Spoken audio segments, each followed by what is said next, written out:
Andrew Yang and Tulsi Gabbard currently are teetering on the debate bubble. I mean, I believe both of them are one qualifying poll. I think Tulsi maybe needs one more state poll. We'll get through in the article to explain more.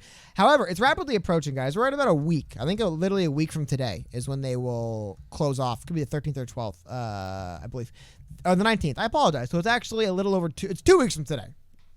There's my math, man. Those numbers. But 2 weeks from today, we will have the debate. So currently, it's going to be Joe Biden, Pete Buttigieg, Amy Klobuchar, Bernie Sanders, Tom Steyer, and Elizabeth Warren. Again, Amy Klobuchar, don't know how she made it. Andrew Yang and Tulsi Gabbard are both just on the outside. So for both Gabbard and Yang, being excluded from the debate stage could starve their long shot campaigns at the auction that comes from the nationally televised platform. Yang would probably be okay. Yang would probably be okay, though, which just helps sustain their small dollar fundraising and marginal poll numbers. Yikes.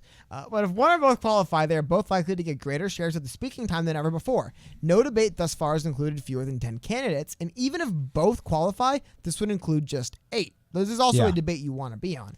Well, they're starting to thin the herd. Oh, yeah. When, like, you know what's the other funny thing? Imagine there's like 7 candidates on stage and Andrew Yang speaks like dead last for like 7 minutes. Yeah. That would be murder. I think, like I said, I think if you go back and notice, I looked at it. When you look at the debates that were hosted by not MSNBC, Yang spoke like 3rd or 4th least. And I think he will always be near the bottom because we've discussed he just cedes the floor. It's his personality. Yeah, he cedes the floor when others don't. So he says his piece and he's done. And he doesn't get attacked. So both those things. Well, he'll give What the color answer. is your hat? Yeah. Well, see, the problem is these corporations that manufacture hats, and you know what I'm saying? He just says, my hat is blue. Would the taxes go up? Well, you see. The thing about America. America's a great country. One of my favorite things about America is my father came to this country. It's like, will the taxes go up, please? But here we go. This is what they mentioned. I don't want to bury too much. Their fates, however, are stuck at suspended animation. Since the previous debate on November 20th, there's only been 2 polls conducted by sponsors approved by the Democratic National Committee. A drought deepened by the Thanksgiving holiday when pollsters typically go dark rather than try to call, which is a real thing. So that's part of it. And part of it seems like, what? They haven't released anything? Yeah, but like nobody's, again, remember I talked about those independents aren't picking up polls? You think people on Thanksgiving dinner are like, why, yes, I voted for Obama in 2008. In 2012, I actually supported Jill. Like, no, like these people aren't answering. So we're going to look at right here for a second. This is put together by Zach Montalero from Politico. It is a... Woohoo! What do they call these? Excel spreadsheet? It's an Excel spreadsheet. Gotta love it. Google Sheets. Anyway, it's the Google version. Right. It's Google Docs. Same thing. I'll move this a little bit so you guys can see better. So anyway, this is a spreadsheet showing you who has currently qualified or how close candidates are to qualifying for the December debate. You'll notice the orange or the gold squares are debates that were there qualifying. So for Joe Biden, one thing that's a little interesting is I don't know why these are the 4 qualifying polls they're counting because he obviously qualified, but Joe Biden's obviously going to be there. Cory Booker, you'll notice, has not hit one of the qualifying polls. So the odds that Cory Booker makes it is very, very, very very low. slim. Shout out to Bullock, man. He's dropped out. So okay. RIP, man.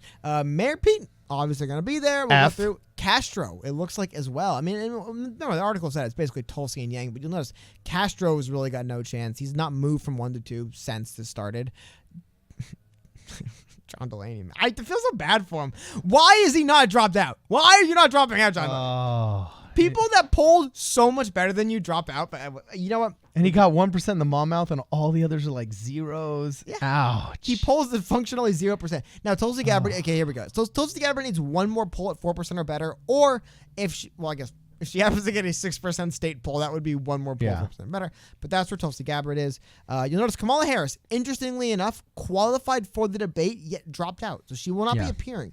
We were talking about this before. Is there a rule that you can't, you're not, like, can you show up and be like, I'm not actually running for president anymore, but like, hey, God, I qualified. God dang it, I'm supposed to be here. Well, if you're no longer a candidate, it is a candidate debate. Okay. So if you no longer a candidate, then you can't at the time of qualification. Yeah. Is that the way you get around it? Anyway, so we see Kamala's and what is she going to start just doing? Like pubbing a book or what? Her Senate run, right? You know? Her VP run. Hey, she can go up there and hype up Joe Biden. We'll get into that. Joe Biden wants her as a VP, allegedly. Oh, wow. But, after she attacked him. Remember I say people are all real. They act like they aren't friends, but they are. Yeah. Anyway, last few. Kamala Harris, Amy Klobuchar, as you mentioned, has qualified, which is very interesting to me. You look at Amy Klobuchar, and if it was not for really these 4 polls, a couple others, she would not. Wayne Messam out. Beto will work out. You notice Beto actually was on the earlier part of this band of polls. And he dropped out. Then we get to the end here.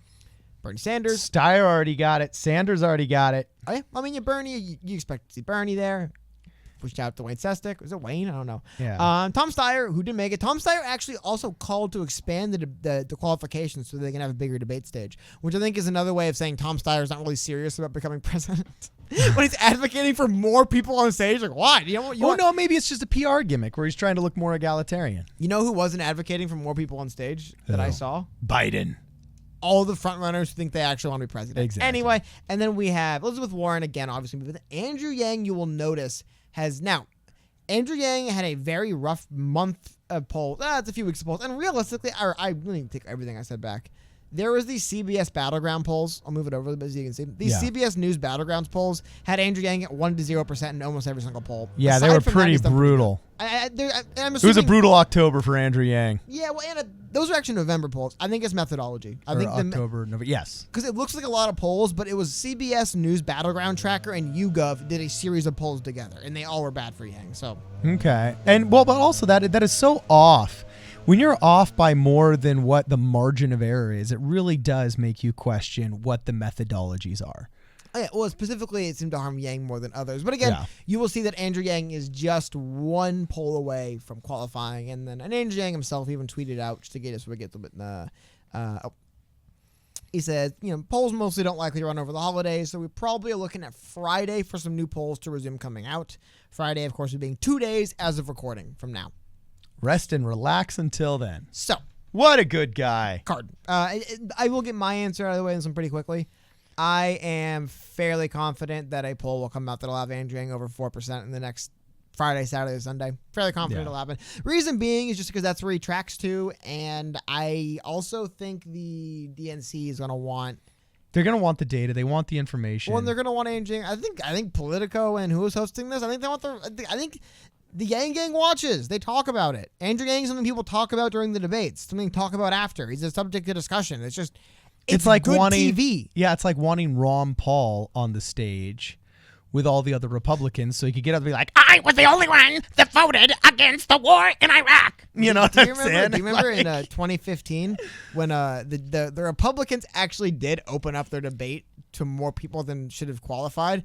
And right when the debate starts, Donald Trump goes, first of all, Rand Paul shouldn't even be here. Rand Paul shouldn't even be here. 2 or 3 people they shouldn't even be here. They didn't reach the polls. Oh, and he just wrecked him. But again, and I'm not going to, I understand Donald Trump's a unique individual, but I'm just saying, you see the mentality difference between that and we should really open up the debate and more people on stage. Like, that just seems like you're not serious about being president. Yeah. If you're serious about being president, you'd be like, hey, sucks for them, man, but I got to win this thing. Like, it isn't as much as like, oh, well, everyone should get a fair. It's like, really, man? I remember that. You realistically have like, some people go from, you have 2 presidential runs in your life. After that, it becomes like. You're farcical.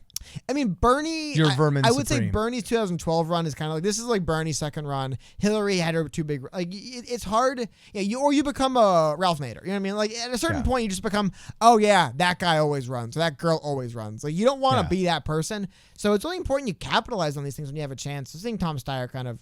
Also, a name we didn't cover on this because he's not showing up in any of the polls and won't even be at the debates anyways. Michael Bloomberg. Ooh. Wait, he doesn't qualify yet?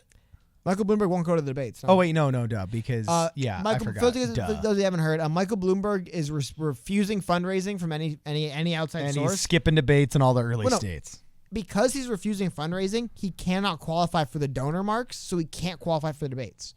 As far as I know, there's no, like, I don't know why the DNC doesn't just say, well, fine, you don't have to get donors, but just get X amount of, like, I don't know why the DNC doesn't, or he doesn't go to the DNC and say, I'm self-funding my campaign, but is there any other way I could prove I have enough grassroots support as well? I mean, he doesn't. That's true. That is an interesting question. Maybe instead of 20,000 instead of 200,000 donors, you need like 1 million names on a million signatures. That's true. There should be some kind of something crazy. But if it's like, hey, if you want to, if instead of spending $10 to get someone to give you one like Tom Steyer, you want to spend $5 to get someone to give you their signature. Like, I don't know. I don't think it's. I think it's weird that. There seems to be this just like, well, technicality's technicality. You're not taking donors. You can't go to debates. Michael Bloomberg's like, whatever. They didn't say, well, is there any other way we can, like I'm self-funding my own campaign. Like, if I prove I have grassroots support, what's the difference? Like, I have to take money from people that I don't need to prove they want to give me money. Yeah. At the same time, I agree with the DNC saying, well, we also don't necessarily want people to just buy their way self-funded campaign. Yeah. I don't think comes across as like very what's the word? What's like the word for people who are generous and give stuff away? Egalitarian. I was thinking philanthropist, but yeah, same thing. Yeah, I don't think people are like, wow, look at that guy self-funding his own campaign. People kind of look at it more as like, wow, that guy's just buying a campaign. Like, Yeah. he's just using his own money. He's not even. No one even has to support him. He could just, I don't know. So that's a lot of you guys are asking me what's going on at the polls and the debates. Is Yang going to be there? Is he not? This was the last thing I want to get to. Getting back to Tulsi, because this is the other angle of the debates here. So Tulsi Gabbard recently cried foul after she hit 6% in a New Hampshire poll. All right. Released by the Boston Globe and Suffolk University, arguing it should qualify her for the debate. The campaign argued the DNC should recognize the poll because other Suffolk University polls, when conducted in conjunction with USA Today, count.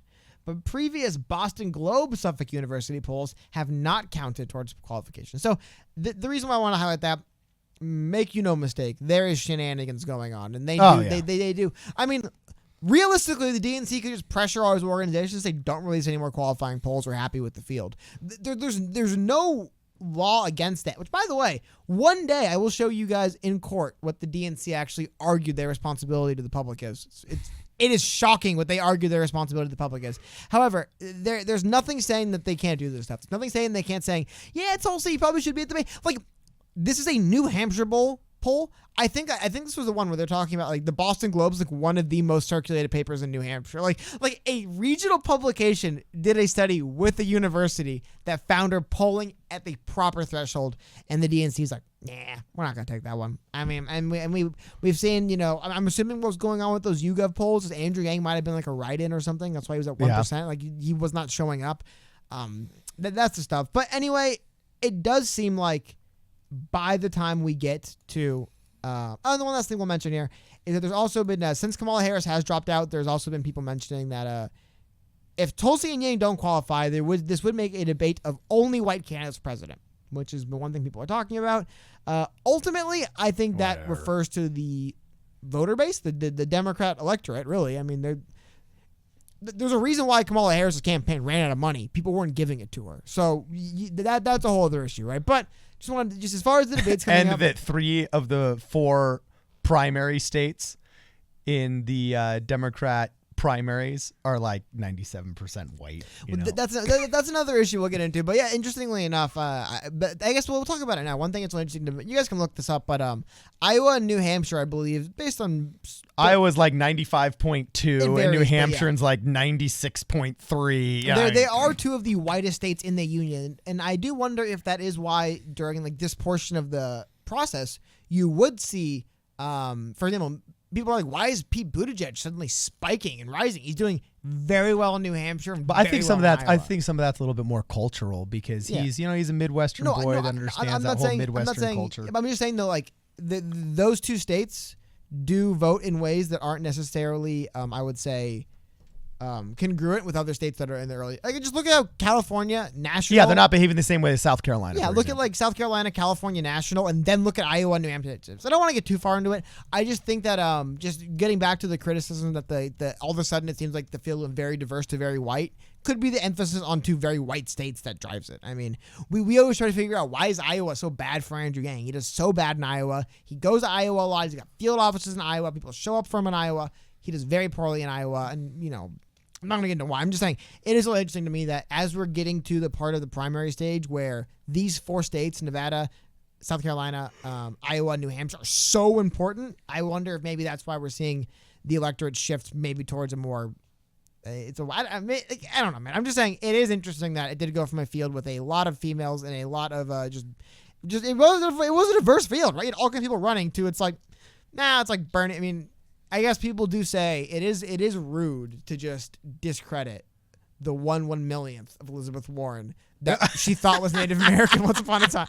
It is rude to discredit that, but it is interesting how we've seen it shift. Because think about it. It was just a month ago that we had Julian Castro, Cory Booker, Kamala Harris, Tulsi Gabbard. Well, yeah, but you could have said the same thing. For heaven's sakes, in 2016, we had Bobby Jindal. We had Marco Rubio. We had just go through the list of what was like 20. It was, I think the most they had at one point was like 19. Also you want to talk? I mean, if I remember correctly, the Democratic primary in 2016 was even less diverse, should we say, in 2016? Yeah, I don't know. It's not a huge. I just wanted to. The racial arguments of the left are a Frankenstein they created, and I love it that Frankenstein is smashing them around now.